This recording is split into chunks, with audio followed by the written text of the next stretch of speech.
Allez, on va passer à un autre sujet, la colère des élus sur beaucoup de sujets. Hier, François Baroin tenait une conférence de presse pour parler notamment de la fiscalité locale. Il a dit que la suppression de la taxe d'habitation était une très mauvaise réforme et il a eu cette phrase « C'est facile de faire le bonheur des uns avec l'argent des autres ». Que lui répondez-vous?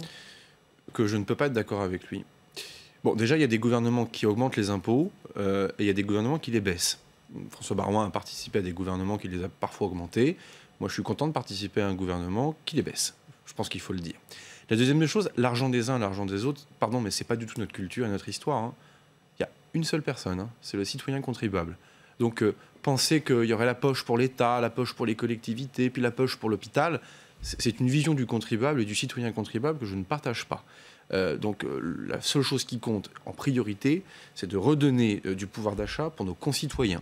Et d'ailleurs, nos campagnes, notre ruralité se portera d'autant mieux qu'on aura redonné du pouvoir d'achat aux Français. Penser qu'il y a des collectivités d'un côté, j'y viens, penser qu'il y a des collectivités d'un côté et le citoyen contribuable de l'autre, et encore de l'autre l'État, est une vision qui, pour un ancien ministre de l'Intérieur, ancien ministre du Budget, ancien ministre de l'Économie et du Finance, est une vision que je ne peux pas partager. Mais François Baroin a du talent, il fait de la politique, donc je ne peux pas lui en vouloir. Pour vous, il fait de la politique, il n'y a pas de sincérité, il n'y a pas une vraie inquiétude. Il y a de la sincérité parce que c'est quelqu'un de bien, et mes rapports avec lui sont excellents.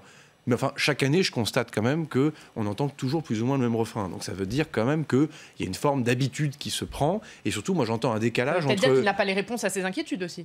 Oui, mais après, j'ai quand même un décalage entre ce que me disent les présidents départementaux des maires de France. Dans chaque département, il y a des bureaux départementaux. Ce que je vois des rencontres sur le terrain avec les différents maires, j'entends parfois des choses différentes. Non, là où il y a une alerte de François Baroin, auquel nous avons déjà répondu, mais l'occasion est là aussi de donner d'y répondre plus clairement, c'est bien sûr de garantir, dans le cadre de cette belle réforme qui redonne du pouvoir d'achat aux Français, 80% des Français pour commencer, puis l'intégralité des Français qui paient la taxe d'habitation ensuite, c'est bien sûr de garantir un niveau de ressources équivalent à l'euro près aux collectivités territoriales et singulièrement aux mairies. Contesté en disant mais les calculs vont faire sur la base de 2017 au lieu de 2019. Oui. Il manque 1,5%, 600 millions d'euros pour les communes. Oui, ça, ce sont les calculs. C'est une réforme masquée, disent-ils. Oui, avec les gobelets, on cherche la boule et on s'y plie très bien d'ailleurs à la fin.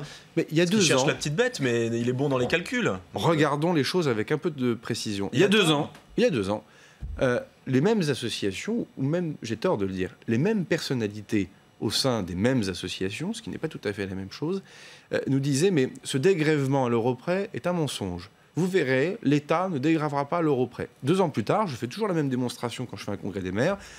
Et s'il y a un maire dans la salle, ou un adjoint au maire, qui peut me dire, en levant la main, qu'il a perdu 1 euro depuis 2 ans sur le dégrèvement de la taxe d'habitation. Évidemment, personne ne lève la main. Enfin, quel serait l'intérêt du gouvernement ou de l'État de mentir? Quel serait l'intérêt du gouvernement ou de l'État de léser les maires sur cette réforme de taxe d'habitation? Soit à considérer qu'on est complètement neuneux, ou alors à considérer qu'on n'aime vraiment pas les collectivités territoriales. Ce procès est quand même difficile à faire, même si effectivement certains s'emploient avec beaucoup d'énergie à expliquer que ce gouvernement n'aime pas les territoires, n'aime pas les collectivités territoriales. Bon, la gauche nous explique que globalement Emmanuel Macron est le président des riches.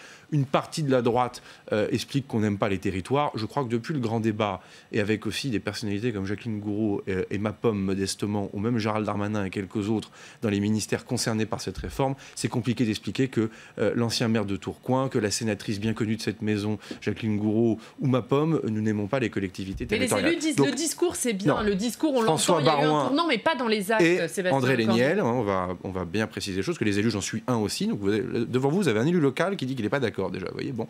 Donc ce qui compte, c'est qu'à l'euro près, on garantisse justement les choses. Vous voyez le sénateur Bourquin tout à l'heure, je m'empresserai tout à l'heure de lui réexpliquer la réforme.